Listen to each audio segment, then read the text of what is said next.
Bonjour tout le monde, bienvenue au webinaire 9 sur créer un portfolio numérique avec Google Sites. Donc aujourd'hui, on va passer à travers les différentes étapes, les différents conseils que je vous donne en lien avec la création d'un portfolio numérique avec Google Sites. Donc, je tiens à vous dire que ce webinaire-là est préenregistré puisque malheureusement, il s'est ajouté quelque chose à mon horaire au moment du webinaire. Donc, je tenais quand même à ce que vous ayez l'information. Donc, on va commencer à l'instant. Donc, le webinaire devrait être d'une durée de 30 minutes. Et je vous rappelle là, que les ressources sont au lien ici. Donc, sur le lien ici, vous allez retrouver toutes les ressources pour créer un portfolio numérique avec Google Sites. Et vous allez avoir également la rediffusion du webinaire ainsi que la présentation que je vous donne aujourd'hui. Donc, il s'agit d'inscrire ce lien-là dans la barre d'adresse et vous allez pouvoir vous rendre à la même place que moi. Donc, n'hésitez pas non plus à poser des questions. Je pourrais répondre là, par la suite, comme le webinaire est préenregistré. Donc, je pourrais répondre par la suite à vos questions. Donc, allons-y. Donc, l'intention aujourd'hui, c'est vraiment, normalement, quand j'ai fait les autres présentations sur le portfolio numérique, là, je passais à travers qu'est-ce que c'est le portfolio numérique, les types de portfolio numérique. Donc, les 4 types. Mais aujourd'hui, on va se concentrer là, vraiment sur la planification et la création du portfolio avec Google Sites. Donc, vous avez déjà là, cette partie-là enregistrée dans 2 autres webinaires que j'ai faits. Donc, vous avez également les diapositives là, dans la présentation. Donc, les critères de réussite là, par rapport, suite à l'écoute de ce webinaire-là, donc je parviens à définir dans mes mots ce qu'est le portfolio numérique. Je peux nommer les 3 étapes de création du portfolio numérique et j'arrive à réaliser les différentes étapes pour créer un portfolio numérique à l'aide de Google Sites. Donc, c'est comme ça que vous pouvez vous auto-évaluer par la suite. Donc, je tiens à rappeler, là, ici, c'est la roulette du cadre de référence de la compétence numérique. Donc, quand on travaille le portfolio numérique avec nos élèves, ça vient toucher plusieurs dimensions là, de la compétence numérique. Donc, on a entre autres le citoyen éthique, on a innovation et créativité, ça développe les habiletés technologiques, bien sûr, le numérique pour l'apprentissage, etc. Donc, c'est vraiment une belle façon là, de développer la compétence numérique de nos élèves et de la vôtre, évidemment. Donc, qu'est-ce que c'est le portfolio numérique? Donc, ici, là, vous allez retrouver vraiment une définition et ensuite, on va voir les bénéfices là, du portfolio numérique sur l'apprentissage, sur la motivation des élèves, sur la communication et sur l'évaluation. Vous avez également, là, c'est une autre façon de le présenter, là, les avantages pour l'enseignant, pour l'élève et pour les parents. Donc, je vous ai dit que je passais là, vite à travers ces différentes diapositives-là. Donc, les types de portfolio, il en existe 4. Donc, il y a un portfolio de présentation, un portfolio d'évaluation et un portfolio d'apprentissage. Donc, ici, on va se concentrer davantage là, sur le portfolio d'apprentissage, c'est-à-dire que les élèves vont placer là, les productions, des auto-évaluations, des réflexions qui démontrent la progression. C'est axé sur sa démarche plutôt que sur les meilleures productions. Ça favorise l'autorégulation, puis également l'évaluation formative et la rétroaction de la part de l'enseignant. Mais on peut aller toucher là, également un mode hybride, c'est-à-dire qu'on peut aller à la fois dans le mode présentation, évaluation et apprentissage. Puis, je n'ai pas mis en rose la section développement professionnel parce qu'évidemment, on parle davantage de ce type, de ce genre de portfolio-là pour les études postsecondaires ou encore à l'université.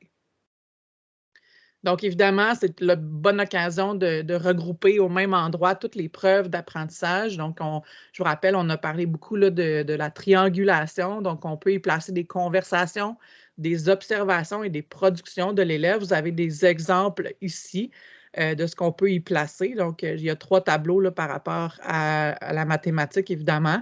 Donc, c'est des exemples que vous pouvez voir ici dans la colonne de droite. Donc, maintenant, quand on vient pour planifier le portfolio, d'abord, il faut déterminer, en tant qu'enseignant, il faut déterminer nos buts. Donc, quels sont les buts du portfolio? Pourquoi on fait ça avec les élèves? Ensuite, il faut planifier le scénario, préparer des questions réflexives. Donc, évidemment, il faut qu'il y ait une partie réflexive de l'élève quand il place ses productions, ses créations là, sur le portfolio. Et évidemment, il faut choisir le bon outil numérique pour le faire. Donc, évidemment, J'en ai proposé 2 autres dans 2 webinaires précédents. Donc, il y avait Google Drive que j'ai présenté et ensuite, j'ai présenté aussi comment faire un portfolio numérique avec Google Slide.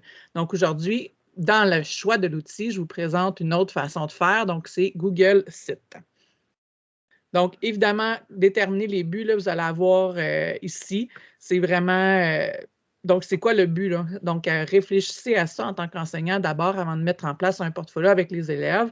Donc, c'est quoi votre objectif derrière ça? Puis, c'est important, là, j'ai mis un petit dessin ici, là, c'est important de commencer à utiliser le portfolio en se fixant de plus petits buts, donc qu'on pourra bonifier par la suite. Donc, il faut y aller par la théorie des petits pas, là. Donc, vous ne voulez pas tout répondre à ces buts-là d'un seul coup, là. Donc, allez-y progressivement avec les élèves.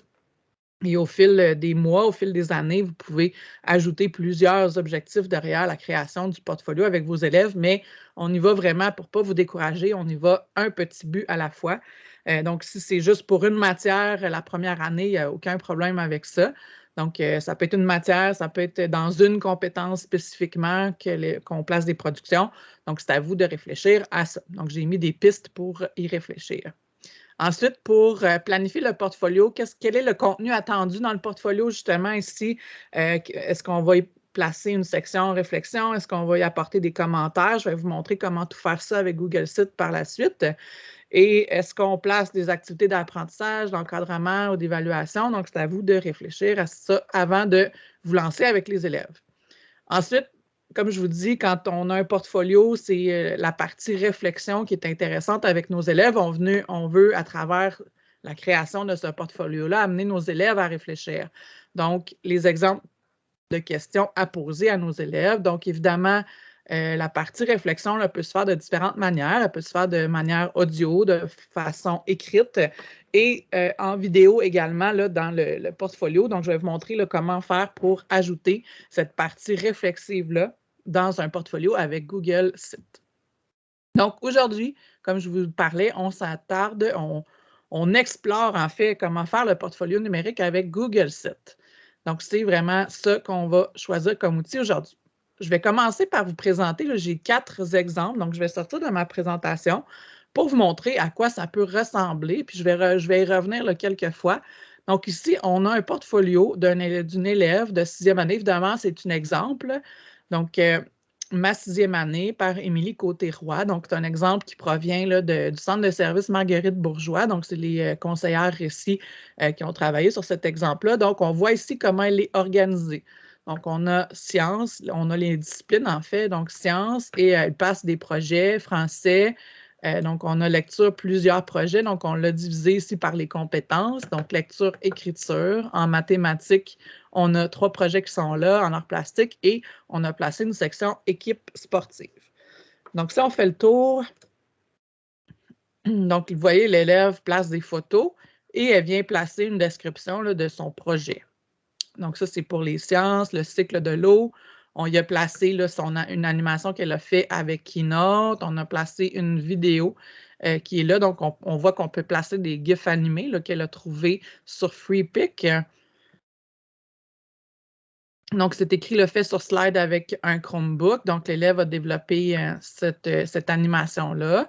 Donc, on voit ici également, là, c'est une animation qui a été faite avec Keynote. Donc, on peut placer tout ça là, sur le portfolio. Maintenant, si on vient dans la section français, elle a placé des images, puis les images sont cliquables. Donc, je vais vous montrer aussi tout à l'heure comment le faire. Donc, si je clique sur lecture, je vais voir ces projets coup de cœur. Donc, elle me parle d'un livre. Donc, vous voyez, là, on parle vraiment ici, son appréciation critique. Et donc, elle a placé une échelle d'évaluation ici de sa lecture. Ensuite, j'aimerais vous présenter là, la section visite de l'hôtel de ville. Donc, ici, elle a placé des photos de sa visite à l'hôtel de ville. Et ce que je voulais présenter ici, c'est que l'enseignante, elle est en mode éditeur dans le site web de l'élève. Donc, elle peut venir placer des boîtes ici. Donc, elle a utilisé un Bitmoji avec rétroaction de Madame Geneviève, puis elle vient placer sa rétroaction ici. On voit ici qu'on peut ajouter évidemment des fichiers audio. Donc, si on clique sur le fichier audio ici, on aura une description audio de sa visite où elle nous explique ce qu'elle a fait. Puis là, vous voyez, c'est l'élève qui est venu placer ce fichier-là ici, mais ça pourrait être très bien une enseignante, l'enseignante qui vient à l'aide de l'outil Reverb, placer un petit fichier audio pour la rétroaction de l'élève dans sa section. Ensuite, on a Carte du Canada ici, qu'elle est venue, elle a fait un projet à l'aide de Geniali. Donc, ici, c'est les différentes provinces et territoires. Donc, c'est un Geniali qui est venu intégrer dans le cadre d'un projet en une base sociale. Puis, on voit encore ici de l'audio qui est, bien sûr, là, c'est pas sur le site, c'est sur le Geniali. Donc, c'est possible d'écouter l'audio. Voici le Canada. J'ai identifié sur la carte, à l'aide d'un plus, les 10 provinces. Donc, voilà, là, elle explique un peu le travail qu'elle a fait ici. Puis, évidemment, on a toujours la barre d'outils la barre de recherche pour s'y retrouver. Puis, on a équipe sportive. Donc, ici, là, vous voyez de la rétroaction encore là de son enseignante. Donc, j'imagine que c'est son enseignante d'éducation physique qui est venue placer de la rétroaction ici. Donc, ça, c'est le premier exemple. On va venir voir ici maintenant le portfolio de Will Smith. Donc, on a placé, vous voyez là, on a sa biographie sur la première page, l'accueil.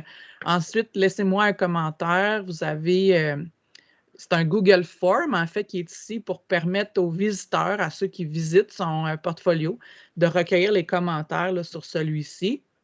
Donc, vous voyez, vous pouvez créer un formulaire qui va permettre, là, ça dépend à qui vous le partagez, bien sûr, mais c'est un formulaire ici pour permettre à l'élève de recueillir des commentaires et de la rétroaction là, des gens de son public, en fait, de ceux qui vont aller visiter son site. Donc, vous voyez ici, c'est organisé différemment. Là. On a mes lectures. Donc, vous voyez, on a intégré des fichiers qui étaient dans le Google Drive ici. Et puis, on avait une vidéo, là, c'est sa critique littéraire qui est en vidéo, mais la vidéo est privée, donc on ne peut pas la voir de mon côté. J'imagine que son enseignante peut le voir, mais de mon côté, je ne peux pas la voir. Donc, ça est organisé différemment. On a les productions écrites qui sont là, puis on a différents projets dans différentes matières. Donc, on a un projet en univers social et on a un projet en mathématiques. Puis ici, la particularité, c'est que l'élève s'est développé sur son portfolio là, sa boîte à outils. Donc, il regroupe là, les outils, les vidéos qui l'aident. Donc, cette capsule m'aide lorsque je dois faire des divisions à 2 chiffres. Donc, en quelque sorte, c'est une façon de regrouper là, toutes les ressources qui peuvent aider les élèves. L'élève en question, là, c'est les sites web qu'il consulte pour s'aider. Donc, c'est une belle idée ici, là, ma boîte à outils. Ensuite, on a un exemple ici en anglais. Donc, c'est un portfolio seulement en anglais.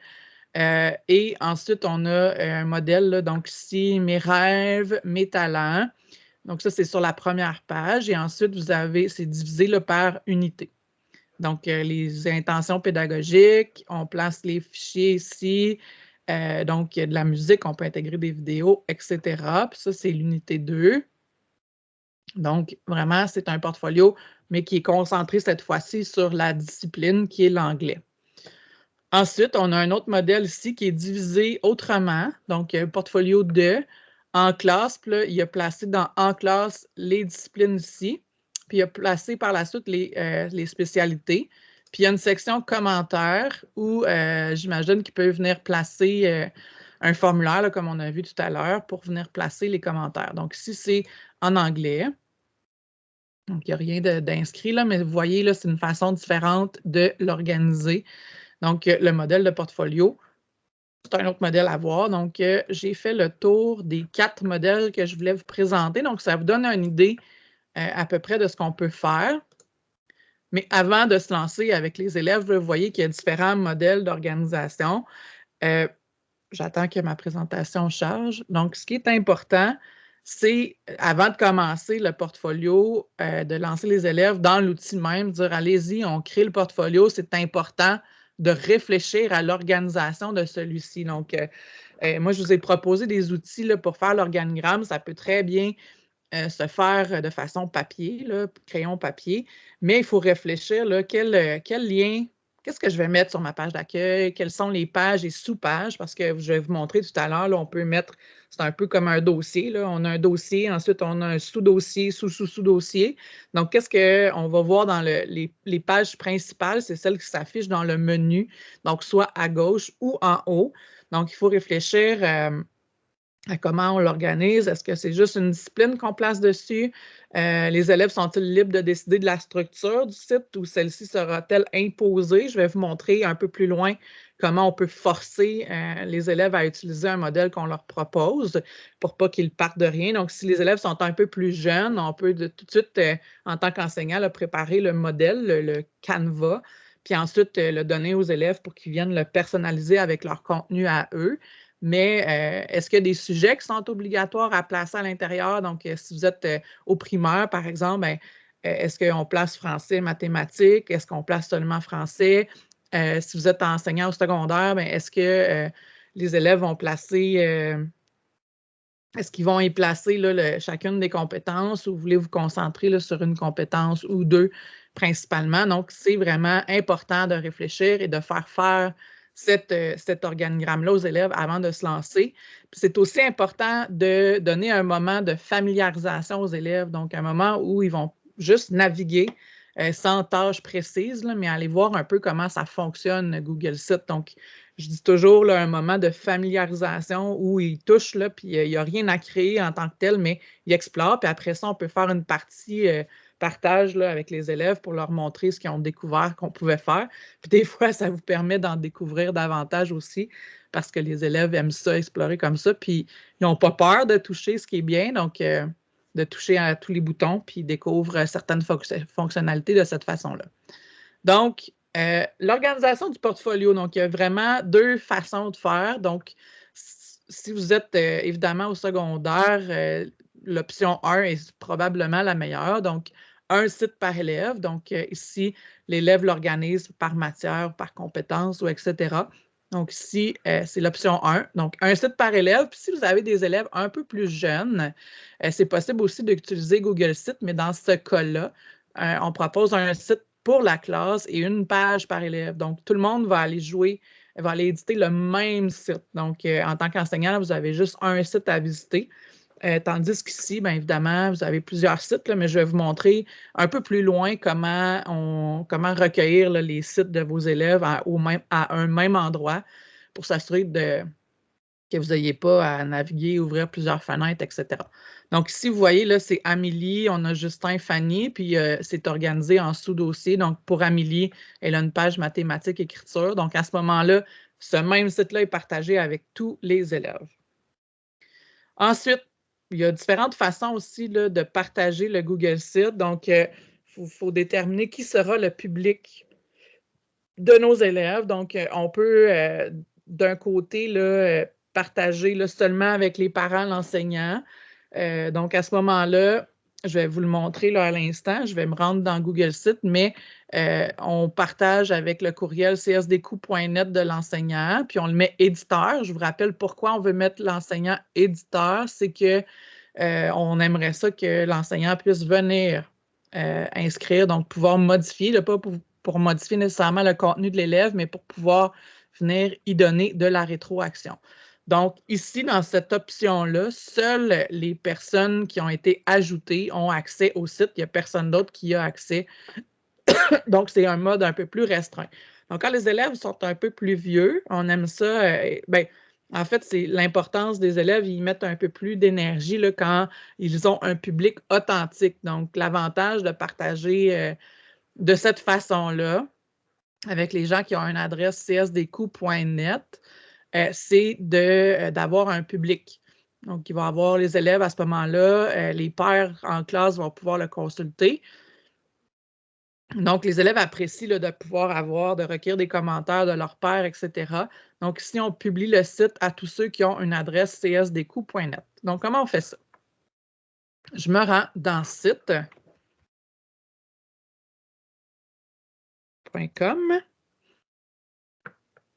Et pour le bien de l'activité, je vais me créer un site comme ça. Puis, comment on fait pour le partager? Là, je vais écrire Donc, à ce moment-là, il faut qu'il y ait un titre là, pour pouvoir inscrire qui a accès. Puis vous avez, là, comme dans tous les outils presque de Google, vous avez l'outil partage. Donc, ici, on vient inscrire, quand on est en mode limité, on va venir inscrire, par exemple, les personnes, donc ici. Et là, on choisit quel sera son rôle. Donc, est-ce que la personne ayant accès uniquement aux éléments publiés. Donc, ça, c'est si on place, par exemple, les parents, mais si Corinne Gilbert, élève, et l'enseignante, on va venir le placer en mode éditeur. Donc, c'est l'élève qui va faire cette manipulation-là. Puis ensuite, quand on envoie, là, ça leur envoie une notification comme quoi on a partagé le site avec eux.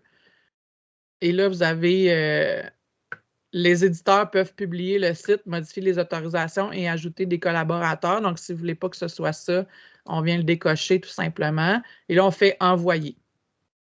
Donc, à ce moment-là, le site est accessible seulement aux personnes qui sont ici. OK? L'autre façon de faire, on vient le partager. Et là, je viens dans les liens ici, on fait « Modifier ». Et là, à ce moment-là, quand je vais partager le lien qui est en haut ici, si on coche Centre de services des découvreurs, c'est seulement les gens qui doivent se connecter en fait avec leur compte csdq.net.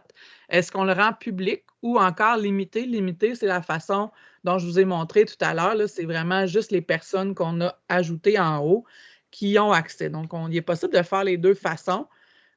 Donc, qui peut voir le brouillon? Là, ça, c'est vraiment, je pense que c'est important de le mettre limité, là, pour que seulement les personnes comme l'enseignante et l'élève puissent voir les brouillons. Puis ici, ben, on vient changer pour Centre de services des découvreurs. Donc, à ce moment-là, c'est vraiment, il faut avoir le lien. Là. On ne pourra pas le rechercher nécessairement sur le web, mais ici, le site publié, c'est le Centre de services des découvreurs qui vont le voir. Et pour vraiment le publier, il faut venir cliquer sur « Publier » et là, à ce moment-là, on choisit un titre. Bon, hein, ça serait bien de portfolio avec le nom de l'élève ou le numéro de l'élève. Donc, vous verrez comment vous voulez qu'il soit nommé. Mais pour vous, c'est plus facile. Là, donc, il y a toujours site.google.com, csdq.net avec portfolio. Et là, il y aura le numéro de l'élève ou le nom de l'élève qui sera dans la suite de l'adresse. Donc, ici, personne n'est autorisé à consulter mon site. Encore là, c'est Centre de services des découvreurs. Donc, c'est ceux qui ont le lien et qui ont un compte csdq.net qui peuvent y avoir accès. Donc, ça, c'était la façon de le partager. Maintenant, ce que je veux vous montrer, c'est comment y intégrer du contenu. Donc, on peut ajouter des documents du Drive, en fait, de Google Drive. Donc, créer un dossier, là, je vous suggère d'aller dans votre Drive, de vous créer un dossier portfolio numérique. Et après ça, tout de suite, en partant, là, tous les fichiers qu'on met sur le site Web, je vous conseille de la gestion des droits de partage d'un fichier d'élève. Donc, ici, vous voyez, là, j'ai déjà créé mon Drive. Comme ça, dès que tu places le fichier que tu veux mettre sur ton site dans ton dossier Drive et qu'il est déjà partagé, automatiquement, ces gens-là qui vont cliquer sur le document, bien, il n'y aura pas besoin de demander une autorisation pour lire le document. Automatiquement, la personne va avoir accès. Là, parce que ce qu'on place de notre Drive et qui n'est pas partagé, qu'il est privé, mais vous pouvez le partager. Donc, seul vous va le voir là, sur votre site Web, puis les gens à qui vous partagez votre portfolio ne seront pas en mesure de le voir. Donc, ici, on a, par exemple, les deux parents qu'on a mis en commentateur parce qu'on ne veut pas nécessairement que les parents puissent modifier le document. Donc, on le place en commentateur. Donc, à ce moment-là, les parents qui se rendent sur un travail d'élève peuvent placer un commentaire, mais ils ne peuvent pas venir modifier le travail de leur enfant. Puis, on peut mettre l'enseignant, par exemple, ici, en mode éditeur. Donc, à ce moment-là, il pourrait venir placer et intervenir directement dans le texte de l'élève, par exemple. Donc, c'est la façon de faire. Donc, on crée d'abord, quand on veut ajouter des fichiers qui sont dans notre Drive, c'est important de se créer un portfolio Drive et on le partage tout de suite. Même s'il n'y a rien dedans, là, on change les droits de partage pour que dès qu'on place un fichier là puis qu'on le place sur notre site par la suite, il est accessible pour les gens qui vont regarder notre portfolio. Aussi, je vais faire tout ça d'une pierre deux coups. Là. Donc, on peut utiliser on peut intégrer là, vraiment du contenu de toutes sortes de plateformes. On peut ajouter... Bonjour, voici une courte vidéo. On peut ajouter là, tous les documents qui proviennent de nos documents Google, évidemment. YouTube, donc ça s'intègre, on est capable de le lire directement. Geniali, Canva, Scratch, Desmos, Padlet. Donc, soit qu'on ajoute le lien puis que ça s'intègre automatiquement, ou des fois, on a besoin du code HTML pour intégrer le contenu. Donc, je me rends à l'instant pour vous montrer comment faire. Donc, on vient sur mon site test. Donc, ici, là, vous avez les pages. Donc, pour créer des pages, on a tout simplement à créer une nouvelle page. Donc, ça fonctionne. Je vais placer une page, page 1. Donc, ma page vient se placer ici. Puis, tout simplement, si on vient cliquer sur les 3 petits points, on peut ajouter une sous-page. Donc, maths, par exemple. Donc là, elle va se placer en dessous, mais si jamais vous voulez créer toutes vos pages et que vous ne les mettez pas en sous-page tout de suite, donc vous voyez, là, vous pouvez la reprendre, la page, puis venir la glisser, l'organiser, comme votre organigramme. On peut venir tout de suite le déplacer après, puis je peux la remettre principale. Mais c'est important de se donner la structure avant là, pour ne pas toujours jouer avec l'organisation du portfolio parce que, évidemment, ça change l'adresse qui est en haut là, quand on joue avec ça, là, ça vient changer l'adresse parce que chaque page et sous-page ont une adresse différente. Donc, c'est important là, de jouer avec ça pas trop souvent. Donc, vous voyez, là, mes pages principales s'affichent en haut et on a des sous-pages par la suite qui sont là. Ensuite, dans les thèmes, vous pouvez venir modifier le thème, l'affichage. On a les couleurs, vous pouvez venir modifier ça, la police, etc. Donc, si je veux aller plus dans le rose, il va prendre une teinte rosée. Donc, voilà, on peut vraiment choisir notre thème. Donc, ça, c'est les premières étapes à faire. L'organiser, évidemment, comme ça.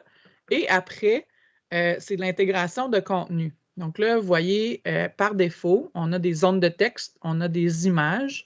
Donc ici, ça communique là, avec votre ordinateur ou encore votre Drive. On a intégré, donc c'est ici qu'on vient placer des liens ou encore des codes HTML. Puis ça, c'est tous les fichiers qui sont dans votre Drive. Donc, vous voyez, là, si vous avez votre dossier portfolio numérique, vous allez tout simplement assurez-vous qu'il est partagé, là, comme le petit bonhomme ici, pour que tout ce que vous placez comme contenu puisse être accessible aux gens qui vont visiter votre site. Ensuite, vous avez des groupes réductibles, vous avez des tables des matières, des carousels d'images. Donc, quand on a plusieurs images pour un projet, là, on vient placer ici le carrousel, puis on peut avoir jusqu'à... il faut avoir au moins 2 images, là, mais je ne me souviens pas la limite qu'on a, mais ça fait que, vous voyez, là, les images peuvent défiler, puis on n'a pas besoin de prendre trop de place là, dans notre site. Ensuite, vous avez des espaces réservés, des séparateurs. Vous pouvez ajouter YouTube directement à partir d'ici. Donc, vous recherchez une vidéo. Je ne serai pas très originale. Je vais chercher une vidéo de chien. Je sélectionne la vidéo et voilà. Donc, ça, c'est avec l'outil de recherche. Mais avec intégré tout à l'heure, vous pouvez venir placer votre lien YouTube directement. Puis, il va s'intégrer aussi. Je vais vous le montrer tantôt. L'agenda. Donc, ça vient communiquer avec vos agendas de Google. Ensuite, vos docs, donc les Google Docs. Donc, si vous choisissez un fichier, c'est un peu long. Voilà, production écrite, je viens de l'insérer. Donc, ça s'insère directement là.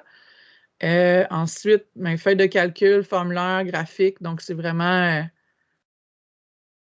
donc, c'est vos tableaux ici de Sheets. Là. Donc, c'est quand même assez facile. Là. Quand vous êtes dans l'univers Google, c'est assez facile. Puis si vous êtes avec l'univers Office, puis que vous avez placé vos documents soit dans OneDrive ou dans Google Drive, là, ça va être aussi facile là, de les intégrer sans problème. La section que je veux vous parler, c'est vraiment intégrer.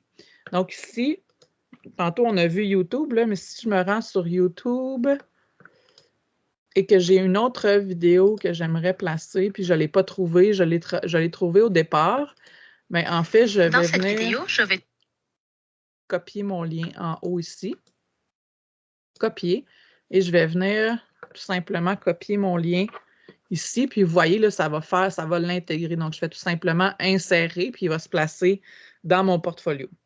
Donc, si je me rends, par exemple, sur Geniali,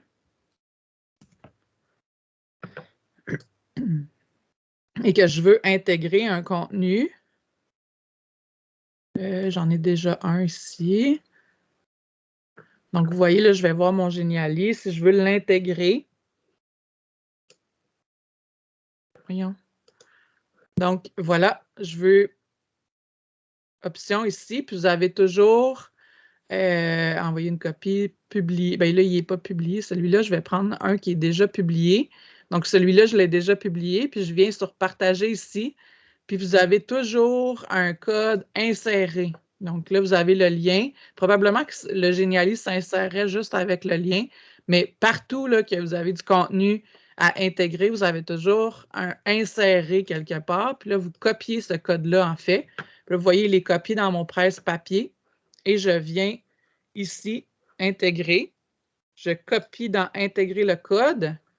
Je fais suivant. Et là, vous voyez, mon Geniali, il est là. Et je fais insérer. Et ce n'est pas plus compliqué que ça. Donc, je peux agrandir. Et à ce moment-là, les gens vont avoir accès à mon contenu que j'ai fait sur Geniali. Donc, intégrer, là, on peut intégrer beaucoup d'éléments, comme on peut intégrer des fichiers audio de Reverb. Donc, Reverb, c'est une petite application que j'ai placée ici, qu'on peut s'enregistrer. On peut donner, c'est une extension, pardon, là, je peux enregistrer du texte, ben, pas du texte, mais de la rétroaction vocale, etc. Puis là, je fais stop. Et à ce moment-là, je peux donner un titre. Et là, après ça, vous voyez, là, vous avez embed, qui veut dire intégrer, ou encore le lien. Donc, embed ici, je l'ai copié. Puis là, à ce moment-là, je me rends ici. Je double-clique. Mais si je double-clique aussi dans ma section, j'ai ma petite roulette qui me permet d'avoir accès à mes outils sans aller les chercher ici à droite. Je clique sur intégrer. Je vais dans intégrer le code et je colle. Suivant. Et à ce moment-là, vous voyez, mon fichier audio va s'insérer. C'est une super belle façon de faire de la rétroaction de façon vocale là, dans les portfolios des élèves. Donc voilà, ça c'est vraiment toutes sortes de contenus qu'on peut intégrer, là, tout dépendamment de votre discipline. L'élève peut aller chercher du contenu dans tout ce qu'il a fait dans ces disciplines-là, dans ces outils-là et même plus.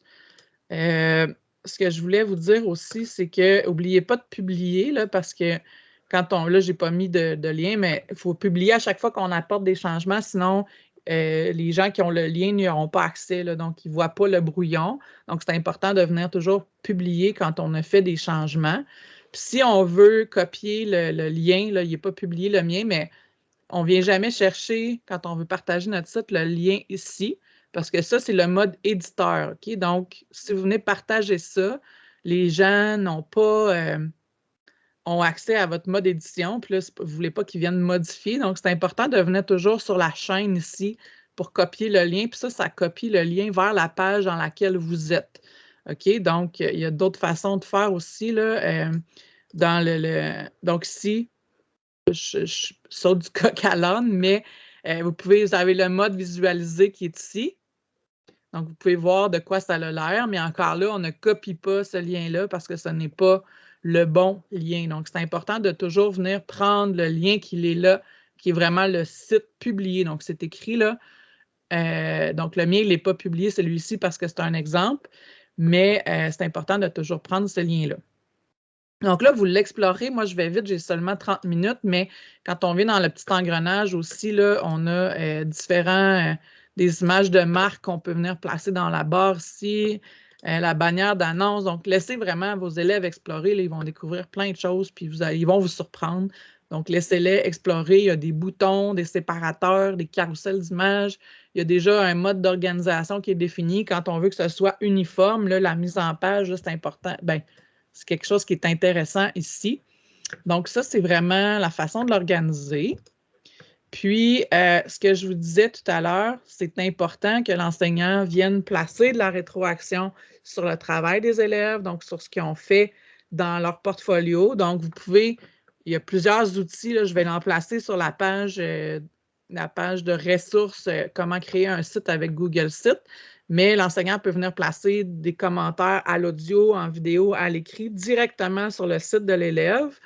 Il peut avoir des commentaires de l'enseignant sur les documents de l'élève. Donc, si par exemple, l'élève a fait une présentation, tout ça, donc comme je vous ai expliqué là, dans votre dossier Drive portfolio numérique, l'élève a déjà donné les droits à l'enseignant en tant qu'éditeur. Donc, à ce moment-là, l'enseignant pourrait aller intervenir directement sur les travaux des élèves et non dans le site. Donc, c'est à vous de voir, là. Puis, on a donné, je vous rappelle, là, par exemple, le droit commentateur aux parents. Donc, ce qui fait qu'il pourrait venir placer un commentaire sur le fichier directement. Donc, là, ici, c'est sur le site directement et ici, c'est sur les travaux de l'élève direct. Donc, une présentation, un Google Docs, etc. Et ce que je trouve intéressant pour obtenir de la rétroaction aussi, vous l'avez vu dans les exemples tout à l'heure, c'est d'ajouter un Google Form commentaire sur la première page ou peu importe les sections pour que l'élève puisse recueillir les commentaires. Donc, les visiteurs remplissent le formulaire, font envoyer et comme dans tout Google Form, on recueille les commentaires directement dans Form ou encore dans un tableur dans Google Sheets. Partager le site avec l'enseignant. Bien évidemment, si vous voulez avoir tous les sites de vos élèves au même endroit, bien, vous pouvez demander aux élèves de copier le lien. Mais de toute façon, ils ont mis en mode éditeur, là, mais si vous voulez les avoir tout au même endroit, je vous suggère de créer un devoir, par exemple, dans votre Google Classroom, dans votre environnement numérique d'apprentissage, par exemple Classroom, et là, les élèves rendent le devoir, mais c'est le lien vers leur site. Donc, à ce moment-là, vous rendez toujours dans le devoir qui s'appelle Portfolio numérique. Et en un coup d'œil, vous avez accès à tous les sites, les Google Sites de vos élèves. Et une autre façon de faire, là, si vous voulez les avoir tout au même endroit, vous faites juste un petit formulaire, vous envoyez à vos élèves et vous dites copier le lien vers votre site.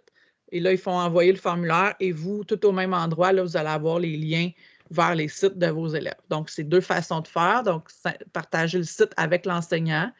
C'est une manipulation à faire aussi là, si vous voulez y avoir accès. Mais là, évidemment, les élèves vont les avoir partagés avec vous, mais si là, vous allez les retrouver un petit peu pêle-mêle, mais je vous conseille vraiment de faire cette manipulation-là pour y avoir accès facilement. Et comme je vous disais ici, c'est proposer des modèles aux élèves. Là, je vous ai mis une vidéo, mais on peut proposer, donc tout bâtir un site et proposer le modèle aux élèves. Donc, on peut en faire plusieurs ou juste un. On l'organise avec les pages, comment on veut l'organiser déjà.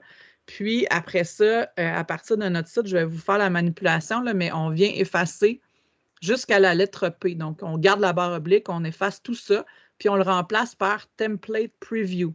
Donc, à ce moment-là, l'élève va pouvoir voir le modèle et après ça, cliquer sur « Utiliser le modèle ». Puis après ça, bien, il va juste lui rester à mettre le contenu parce que vous allez l'avoir déjà organisé pour lui. Donc, comment on fait ça? Donc, ici, ma barre d'adresse n'est pas très grande, là, mais je vais me rendre... Il faut que je vois la lettre P. La lettre P. Vous voyez, elle est ici. J'efface tout ça. Je remplace par Template, barre oblique, Preview.